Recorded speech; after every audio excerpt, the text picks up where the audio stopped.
My name's Wanda. I'm 34 years old, and I'm from Colorado. So here's the thing. I've always thought James and I had a pretty solid relationship. He's 36, laid back, and doesn't really stress about much, which is a nice balance to me because I can be a little, well, intense. That night we were at one of his friend Mike's parties. James doesn't have a lot of friends, so when he actually wants to hang out with people, I make an effort. I figured we'd go, have a few drinks, and leave after a couple of hours. It started off normal. The house was packed and everyone seemed to know each other, which wasn't surprising since James had been friends with most of these people for years. I didn't know everyone, but that never bothers me.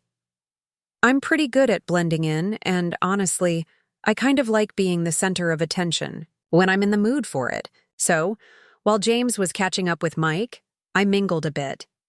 A few hours in, a group of us ended up in this circle, just talking and laughing about random stuff. At some point, someone brought up relationships, like, how much do you trust your partner to have your back if things went sideways? It was all hypothetical, of course, but the question made me smirk. I looked at James, who was sitting next to me, quiet as usual, and before I even thought about it, I said something like, "Oh, I know James wouldn't be able to protect me. I mean, look at him."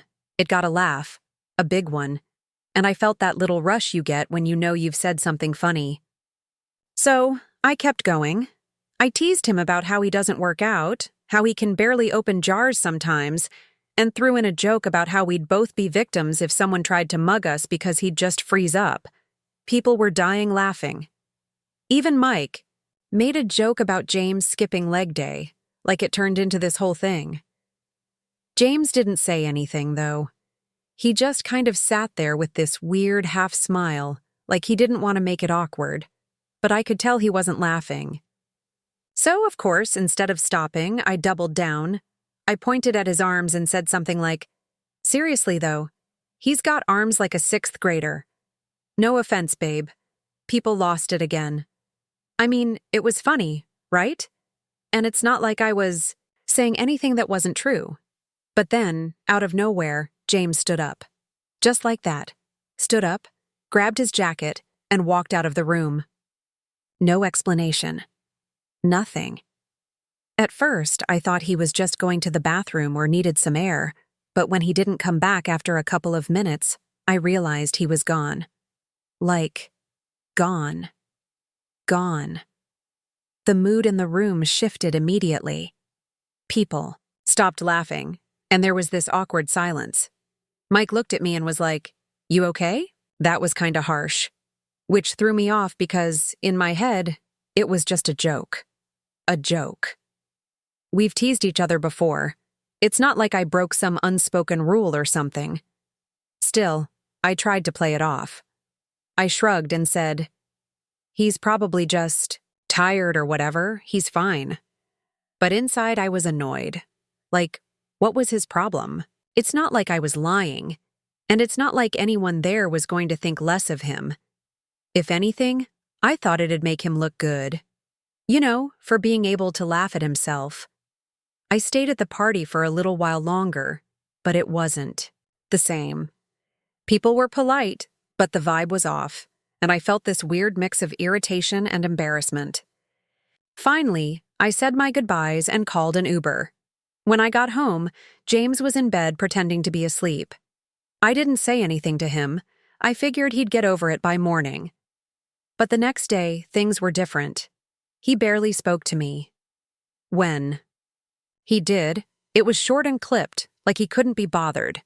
I asked him what his deal was, and he just looked at me and said, "You humiliated me in front of my friends." That caught me off guard because, again, I didn't think it was that serious. I told him, "It was a joke, James. Don't be so sensitive." He didn't respond. Instead, he just walked out of the room, and that's when I realized he wasn't going to let this go. When I woke up the next morning, James was already up, sitting at the kitchen table with his coffee. He didn't look up when I walked in, which immediately irritated me. I mean, fine, he was upset last night. but this silent treatment thing wasn't going to work for me. "Morning," I said, pouring myself a cup of coffee. "No," response. He just kept scrolling on his phone like I wasn't even there. "Okay, are we seriously doing this?" I asked, sitting down across from him, because if we are, let's just get it over with. He set his phone down and finally looked at me. "Why would you think it's okay to humiliate me like that in front of my friends?" His voice wasn't loud, but it was sharp. "Oh my God, James, are you still on this?" "It was a joke," I said, rolling my eyes. "I wasn't trying to humiliate you." "Well, that's exactly what you did," he snapped. "You made me feel like a fool in front of everyone. You don't think I already know I'm not the strongest guy in the world? You didn't need to put it on display like that." I leaned back in my chair, crossing my arms. "Okay, but you left me there, James, alone. You're mad about a joke, but you thought it was fine to just walk out and leave your wife at your friend's house? How is that okay?" "I needed to get out of there," he said, shaking his head. "Do you have any idea how disrespectful you were? You don't talk about your husband like that, Wanda, especially not in front of other people. It's like you were trying to embarrass me." I let out a short laugh, more out of frustration than anything else. "James, it was teasing. Everyone was laughing. It's not like I stood up and gave a speech about how you're a failure, and honestly, walking out like that didn't exactly prove me wrong. You left me there to Uber home, like some random person. What kind of man does that?" His face turned red, and I could see him clenching his jaw. "You don't get it, do you?" he said, his voice louder now. "You don't respect me. If you did, you wouldn't have said half the stuff you did last night. You wouldn't have kept going when you saw how uncomfortable I was." I threw up my hands.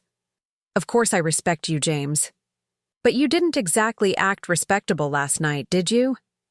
A grown man doesn't just storm out and leave his wife behind because he's upset over a joke. You could have pulled me aside and said something. Instead, you bailed. And now you want to lecture me about respect?"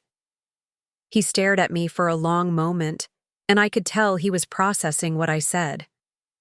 Finally, he sighed and ran a hand through his hair. "You're right," he muttered. "I shouldn't have left you there. That wasn't okay." I raised an eyebrow, surprised he was actually admitting it. "Yeah, that's what I thought," I said, leaning forward. "So maybe next time, don't overreact and make things worse. If you had just talked to me, we wouldn't even be having this conversation." He didn't say anything for a second, just looked down at his coffee. "I just wish you'd think about how what you say affects me," he said quietly. "I'm not asking you to change who you are, just think about it." I shrugged, not wanting to push it further now that he'd apologized. "Sure, I'll think about it, but you also need to think about how you handle things. Deal?" He nodded, though he still looked annoyed. I could tell this wasn't over for him, but for me? As far as I was concerned, the matter was settled. After our conversation, I felt pretty good. James apologized, which meant I'd won the argument, and as far as I was concerned, that was that. Sure, he still seemed a little off, but he'd get over it. He always did. That's how our relationship worked. He'd get upset about something, I'd hold my ground, and eventually he'd come around.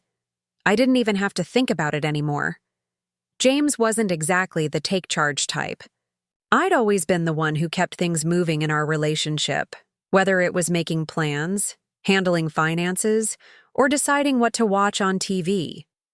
He didn't mind, if anything. I think he liked it that way. It's not like he ever fought me on. So when I say I was the one in control, I'm not exaggerating. That's just how we were, and it worked. Well, it worked for me. A couple of nights later, James told me he was going out for dinner with some friends. "Mike and the guys," he said, like that was all the explanation I needed. I raised an eyebrow but didn't press him. I mean, I could guess what this was about. One of those guys' nights, where they all get together and hash out their feelings over beers and burgers. Probably talking about how awful I am and how James deserves better. I wasn't stupid. I'd seen how they looked at me after the party. And honestly, I wasn't surprised. Guys like Mike and his crew always act like they're above drama, but they're just as bad as women when it comes to gossip. Still, I didn't say anything. If James needed to vent to them, whatever, let him. He'd come home, and we'd go back to normal. But when he came back that night, something was different. It wasn't anything dramatic. He wasn't storming in with accusations, or anything like that. It was more subtle. He was quieter than usual, like he was lost in thought. And when I asked him how dinner was, he just shrugged and said, "It was fine." "Just fine?" I teased, trying to lighten the mood. "What? Did Mike overcook the steak or something?" He gave me this small, almost forced smile and said, "No, the food was good. Just had a lot on my mind." That was weird for James. Normally, he'd tell me all about what they talked about, who said, what, and which joke got the biggest laugh. But not this time. This time, he just brushed it off and went to bed early, leaving me sitting there wondering what the hell was going on. Over the next few days, I started noticing more changes. Little things at first. He didn't seem as eager to go along with my plans. Like when I suggested we watch a movie, he said, "You pick, I'll just watch whatever." In this tone that felt more like he was annoyed than indifferent. Or when I brought up our weekend plans, he casually mentioned that he might go hiking with Mike instead, which was not something he'd normally do. James wasn't a big outdoors guy. It wasn't just his actions either. It was his attitude. He seemed more confident, maybe? I don't know how else to describe it. Like he wasn't waiting for my approval before doing things. I wasn't used to it, and I didn't like it. Not because I want to control him or anything. Okay, maybe a little. But because it felt like he was pulling away from me. Like he was shutting me out, and I had no idea why. One night, I finally brought it up. "You've been acting different lately," I said while we were getting ready for bed. "What's going on?" He looked at me, and for a second, I thought he was going to deny it. But then he said, "I've just been thinking a lot about us. About me. About what I want." That threw me off. "What you want?" I repeated, trying to keep my voice calm. "What's that supposed to mean?" He shrugged. "Just that I've been letting things slide for too long. I've been too passive, too... whatever. I need to start standing up for myself more, that's all." I laughed, trying to play it off. But inside I felt this weird pang of unease. "You make it sound like I've been running a dictatorship or something. Is this about the party? Because we already talked about that." "It's not just the party," he said, looking me straight in the eye. "It's everything." And just like that, the conversation shifted. It wasn't about one night or one joke anymore. It was about our entire relationship, and for the first time, I realized he might not be okay with how things were. For the first time, I started wondering if I was losing control. James came home from work one evening, and I could tell right away something was on his mind. He had that serious look, the one he gets when he's about to say something he's been rehearsing in his head for hours. I didn't ask what it was, though. If it was important, he'd tell me. Or at least that's how it usually went. We had dinner, mostly in silence, and then, just as I was clearing the plates, he finally spoke up. "We need to talk." I sighed, already annoyed. "Okay, what now?" He didn't flinch at my tone, which was unusual. Instead, he leaned back in his chair, his arms crossed. "Why do you treat me the way you do?" That caught me off guard. "What are you even talking about?" "I mean the way you talk to me, the way you act like you're the only one who matters in this relationship. Do you even respect me, Wanda?" Honestly, I rolled my eyes. "Of course I respect you, James. You're my husband. Why are you even asking me that?"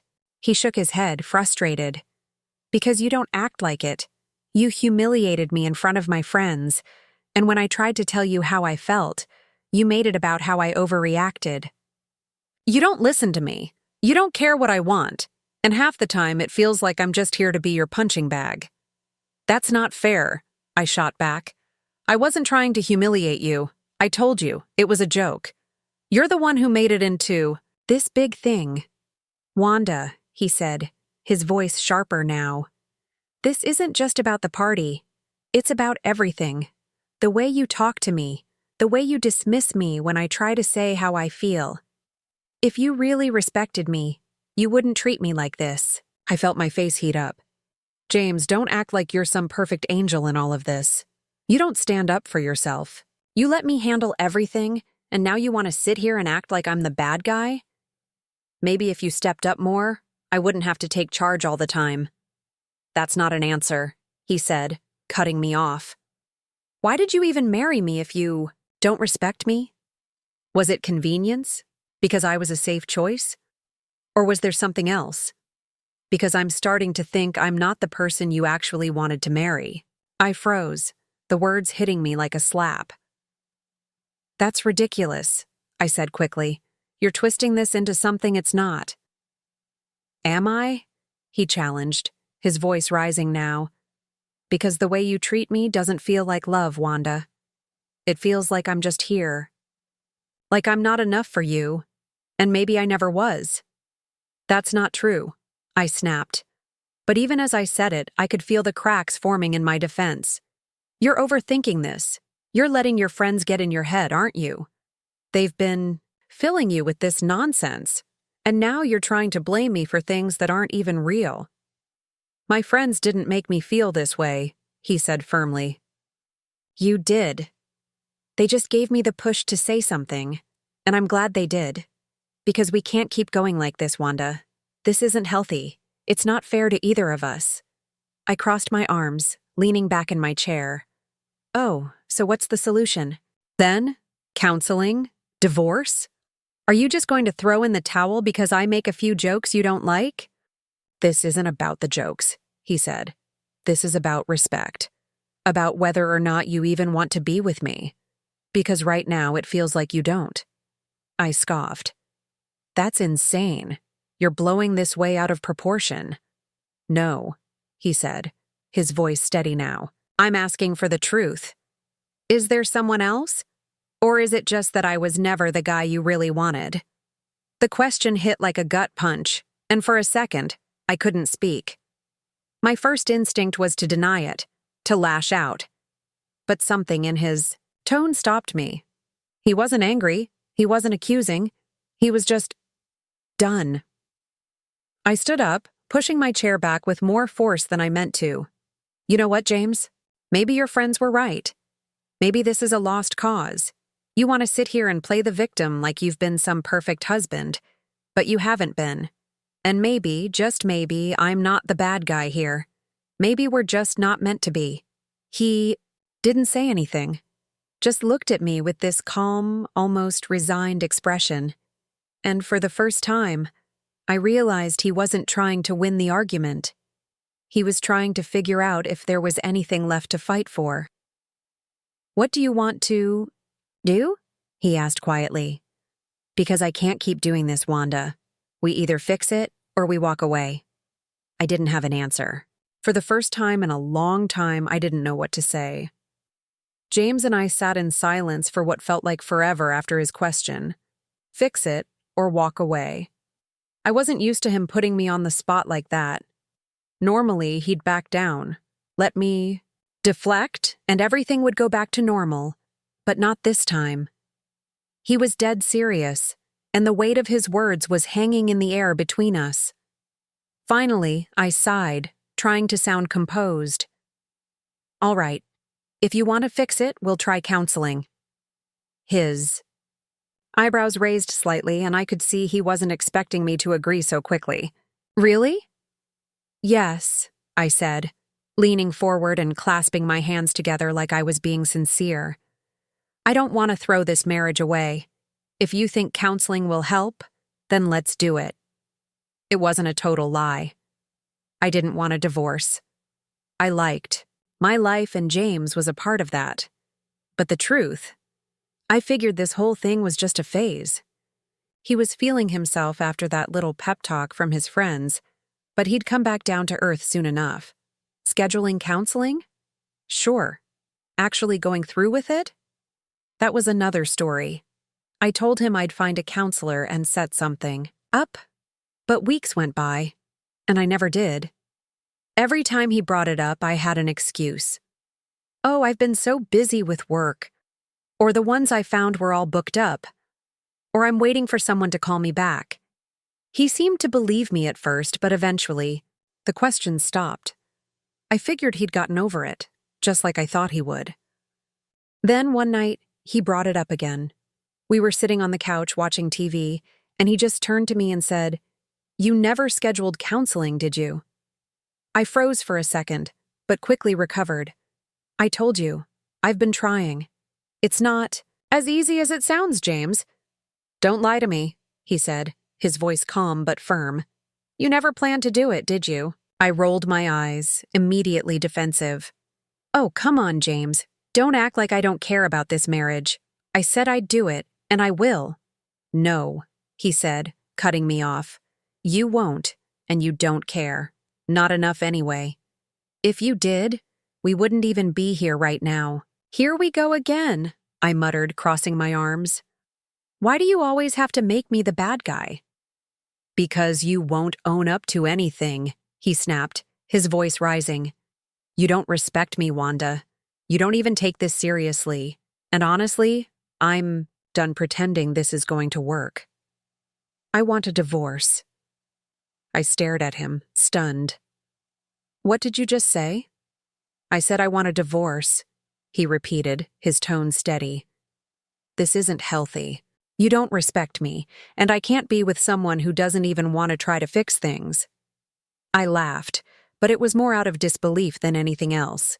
You're not serious. I am, he said, looking me dead in the eye. I've been serious for a while now. I just needed to make sure this isn't fixable. And it's not. You're being ridiculous, I said, shaking my head. You're just mad right now. You'll calm down and see how stupid this is. No, Wanda, he said firmly. I'm not mad. I'm clear. I deserve better than this. That's when it hit me. He wasn't bluffing. He wasn't trying to make a point or win an argument. He meant it. He wanted out, and I panicked. Are you kidding me? I snapped, standing up and glaring at him. You want a divorce?